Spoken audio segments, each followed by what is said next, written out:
Spider-Man month. It's good to have you guys here, but it wouldn't be Spider-Man month if we didn't talk about Spider-Man 94. I genuinely think Spider-Man 94 belongs in any Spider-Man conversation, and that's just why it's here. And when people talk about the greatest Spider-Man adaptations ever made, the conversation almost always begins with Spider-Man. Like it premiered on Fox Kids in 1994, which is crazy, yo. The series became the definitive version of Spider Man for an entire generation, long before the Marvel Cinematic Universe and even before the Raimi films happened. And before Spider Verse, this cartoon introduced millions of fans to Peter Parker. And it did. I mean, like, Spider Man is Amazing Friends was in the 80s, but, like, really? Like, no one really thinks of that as like a definitive Spider Man. But this Spider Man did. This introduced so many kids, so many teenagers to the idea of Spider Man, and it worked. I mean, it was successful. And his incredible rogues gallery and the emotional themes that have defined Spider-Man for decades, it just is very much true. Spider-Man 94 does have a place in like pretty much 90s culture because it was such a big show. And only it's crazy that it only ran for 3 years. Like I'm pretty sure Spider-Man 94 ended in 97 and it ran a bunch of episodes. I mean, they were constantly filming straight up. But many more than 30 years later, Spider-Man animated series, it remains one of Marvel's like greatest achievements. It wasn't like just an action cartoon. It was ambitious. It had a serialized story, and it respected the audience. And it adapted some classic comic arcs and showed why Peter Parker has always been one of Marvel's most relatable heroes. Now, in my personal opinion, when it comes to that show, because I am going off of like a script that I made because I kind of need to. I always kind of throw in like my little side notes here and there, and I do think the '90s Spider-Man show did do some things right, and a good amount of things that I didn't really love about the show. I do still love this show. This is like a show that was well, no matter what was on television, right? Like if this show was on, I had to watch it. Like I couldn't just turn it off because I just really liked the '90s Spider-Man show. It's not my favorite Spider-Man cartoon, but I do still like it, and I do think that I can give it grace on the fact that the animation is a little buns, like, and the voice acting can be really really bad. But all things aside, I do think the writing and the character of Spider-Man is done really well in this show. I do think that some things about the show, like I said, I don't really like the fact that Aunt May hates Spider Man because she never really does hate Spider Man. And I think that this show made Aunt May not like Spider Man. That's like not Aunt May, bro. That's not Aunt May.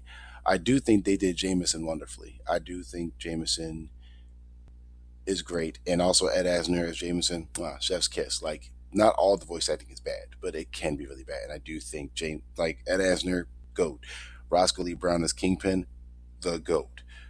And those two aside, sometimes the voice acting can be relatively bad because, like, Jennifer Hale as Black Cat sounds awesome, but even she's bad. And Jennifer Hale is Jennifer Hale, bro. Like, she's one of the best female voice actresses of the time, and she is just not good in this show.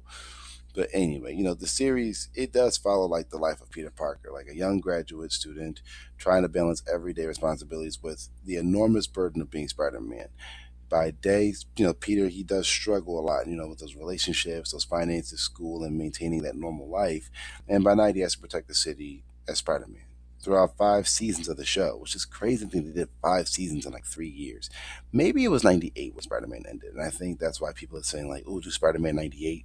So I think 98 is when the show ended, and we got Green Goblin, Doc Ock, we got Venom, Carnage, Kingpin, Mysterio, Scorpion, Morbius. Hell, we had Punisher show up. I'm pretty sure Blade shows up for an episode. We even had Hobgoblin. Hell, we even had an episode with the Spot. And I'm pretty sure nobody knew that, or there are some people who did. And like the Spot became such a big deal after Spider Verse because they did him so frustratingly well. Like the Spot is very much one of those villain of the week type guys, but a lot of people don't realize he does have an episode in the show, and it's actually a pretty good episode, all things considered. Like, what else have we done in the show? They've done Rocket Racer. They've done a lot of villains. Like Chameleon, obviously. They did Craven. Like this show did a lot of villains, and it is crazy because I mean, like it had 5 seasons to do them. It had 5 seasons to do them all. Let's see, we had Electro. I know there's that like Red Skull thing that I really hated. That was like, oh, Electro's Red Skull's kid. It's like this is so stupid. But going forward, we got a lot of villains in this show, and unlike many cartoons of its era, Spider-Man did embrace like that long-running story arc, and it allowed characters and relationships to kind of evolve over time. And that storytelling approach made the series like really mature for a Saturday morning cartoon, and it was. Not a lot of Saturday morning cartoons did that. Like X-Men did do it, but it was so loosely done. I think Spider-Man was a lot more tightly knit, so we can kind of go on that whole thing. And one of the greatest strengths of this series is that it did understand Peter Parker. That is one thing about the show that I did like. It did give us Peter Parker probably as well as we could have gotten him in the 90s, because they could have really chickened out, but they don't. He isn't portrayed as invincible. He's constantly overwhelmed. He struggles with work. His relationships suffer. He doubts himself a lot. He sacrifices his own happiness for others. It perfectly captured that central idea that always made Spider Man a special kind of hero, that you just can't replace him. And being Spider Man is both Peter Parker's greatest gift, but also his greatest burden. Now, the only thing I will say this show never really did was go the distance. When I mean go the distance, I mean like they never really tried to like kill anyone. Like Harry never dies, Norman doesn't die. You know what I mean? Like they never like played with that idea that they could do it like X Men did. Remember, X Men opened up with Morph dying, but then fans liked him so much that he came back. I really feel like Spider Man never really did that. Now there is a episode where Peter goes and talks to a girl, and he's talking about all of her biggest things and this and third. He even shows his identity to her, and it's a great episode. I really like that episode, and it is based off of a comic where that happens. And you find out the girl's in like a cancer treatment center or something like that, and she's not going to live too much longer, so why not? And they did that beautifully. I do think this show did that really well, because they could have not done that episode and it wouldn't have affected the show. But the fact that they did do it is pretty. It's pretty fantastic that they did something like that. Now the voice cast, I do think Christopher Barnes is not good. I know a lot of fans will say, "Oh, he was so great. He was so." No, I don't think he was good. I just think he overdid a lot of his lines. I think he really did not do a good job as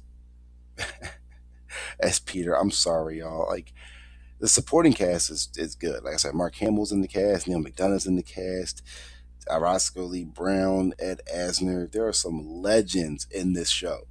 There are some legends in this show.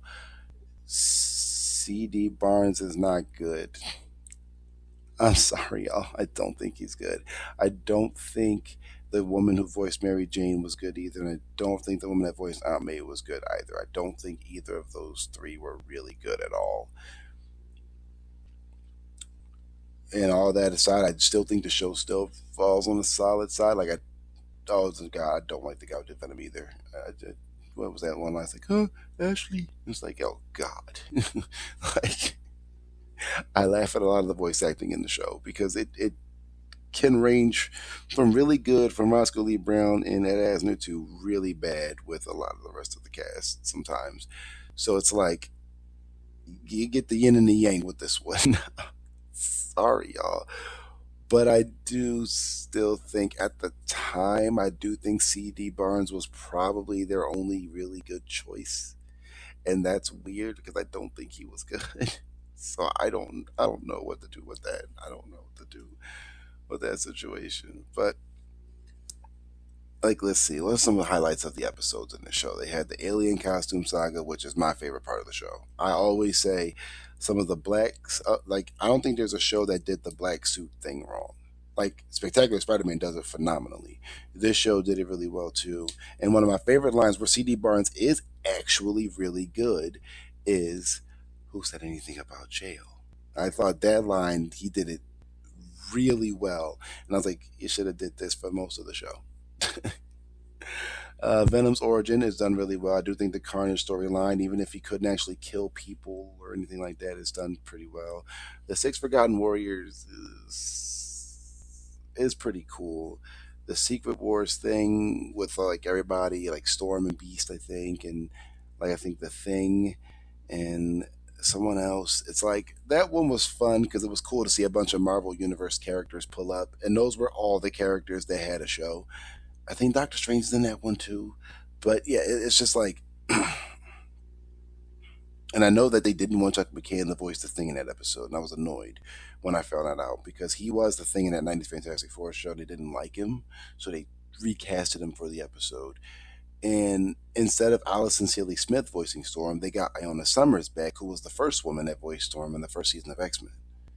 So that's pretty cool too. But even still, it's like, bruh, that's kind of crazy.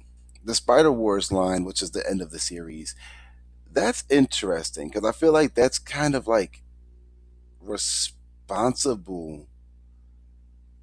I feel like that episode arc might be kind of responsible for Spider Verse. I could be wrong, but like that's what it kind of feels like. It feels like this is where they kind of got Spider Verse from, like this concept, and it is a little bit on the epic. Like it is epic to think about it in hindsight, like Spider Verse and No Way Home. It feels like they kind of pull some of the gravitas from that arc. Now, unfortunately, the show ends on a cliffhanger because Mary Jane. You find out she was a Hydro Man clone, and it ends with him going to find MJ, like actually, and that's how the show ends. And it's like, oh, that's kind of a hurt piece, bro. But and X Men '97 confirms, yeah, he did find MJ again, and I guess that's like their way of saying, look, this is kind of like a maybe a wrap up for the show. But even still, yeah, damn near every Spider-Man villain shows up in this show. Like almost like Kingpin is pretty much the main villain, and he's a mastermind. I kind of like it. Kingpin kind of ran that '90s Spider-Man show, even though I prefer him dealing with Daredevil than Spider-Man. He's great. He's a great villain. Venom is one of the greatest villains in the show, despite the voice acting. Carnage is kind of crazy. Green Goblin is cool. They did Mysterio for all intents and purposes fairly well. Electro's fine. Lizard is cool. Morbius is weird because he couldn't bite people because he's a vampire. So they made like these suction hand things. It's awkward and a little uncomfortable. And as I said, the spot that episode's actually pretty good, despite all things considered. There's just some episodes that are just surprisingly well done. Rhino's fine. Shocker's fine. Like there's always those certain villains where it's just like these guys are fine. I don't think Sandman showed up in this show because I think Hydro Man filled in for Sandman. No, Sandman does show up. If I remember, it's so much. There was so much going on in the show at so many different times. Like I said, the crossovers. There's the Daredevil episode that I really liked as a kid. I really like that one. I was okay with the. I know Iron Man shows up during like the Venom Carnage thing, and I was just like, or was this maybe it was both of them. It was him and War Machine. I was like, this feels so out of place. Captain America shows up in that dumb Red Skull is Electro's dad thing. The Fantastic Four and X Men show up in that like Secret Wars thing. Same with Doctor Strange. Like I said, Blade. They did Blade. Probably the only cartoon to really have Blade show up, and it's like this is cool. I mean, like I wouldn't have expected. It doesn't work, but yeah, sure. Let's have Blade show up. Punisher always shows up with Spider-Man stuff. That's fine. So, like I said, they did really well with crossovers. Actually, they did a good amount of them, and it actually did show that like X Men, Spider Man, Fantastic Four, the Iron Man show, the Hulk show, even though the Hulk doesn't show up in this show or any of the others for that matter, like canonically. It does. Oh no, the Hulk shows up in Fantastic Four. It does show like we had a big old '90s Marvel animated universe, low key, high key for real. Like, but this show, this it did a lot of stuff. I don't think it holds up though. I don't think '90s Spider-Man holds up. But if you're looking at it from a lens of like it's a Spider-Man cartoon, then yeah, it's still pretty damn good. I do think it's still one of the better '90s superhero animated shows. Like if we're going like just off '90s, you have Batman, Superman, X Men, Spider Man. I personally think Fantastic Four is very underrated. I really like the Fantastic Four show. And yeah, so like yeah, Spider-Man is still one of the best '90s superhero shows, and that there's no like argument there. And it's still well put together, well thought out. I do stand by certain criticisms that I have, like the voice acting, the animation could have been a little better, but you can't blame them. It was still 1994, you know. And I also stand by. I just this show was not allowed to breathe. Like there are so many cuts in certain action scenes where I'm like, bruh, where is the breath at? Let it breathe, let it flow a little bit, you know? And like he's not really allowed to punch anyone in the face or punch anyone, period, in this show. It seemed like all he did was like web swing kicks and jump kicks and some kind of kick, but he was never actually able to like really punch anyone. So it's like a lot of things, but the storytelling was well ahead of its time at the time. Like I do think the storytelling for Spider-Man, it did pave the way for a lot of future superhero animation. Like I said, there's a lot of criticisms for the show, but there's like a lot of pluses for the show too. It's one of those shows where it's like you can't ignore the criticisms, but you also gotta love the pluses, and that's how I feel about Spider-Man. And I do think that Spider-Man the animated series isn't simply it's not simply one of the greatest Spider-Man cartoons. It is one of the greatest superhero cartoons to come out at that time. There are a lot of superhero cartoons I like more than it, but I do still think at the time it was one of the best superhero cartoons ever to be put out to screen. And it introduced a generation of Peter Parker's world. It respected the source material, delivered unforgettable story arcs, proved animated superhero storytelling could be emotionally complex and narratively ambitious. Even decades later, the series does remain essential for a Spider-Man fan. If you're a big Spider-Man fan and you love Spider-Man, I recommend you watch this show. I would never not recommend this show. I still give Spider-Man like an 8 out of 10, and that's what I mean. Like I do give Spider-Man 94 an 8 out of 10. And whether you're revisiting it for nostalgia or discovering it for the first time, I do think it will help you understand Spider-Man easily. It'll help you understand who Spider-Man is. It'll help you really relate to Spider-Man because he goes through it in this show. So few animated series have left a legacy as enduring as this show, and it remains a cornerstone for Marvel Animation and a benchmark against which nearly every Spider-Man adaptation is measured. So with that being said, let me know how you guys feel down below. Let me know how you guys like the show, if you love the show, if you agree with some of my criticisms, if not. But I'm always down for comments, likes, and subscribes. So please make sure you do that, and I'll see you on the next one.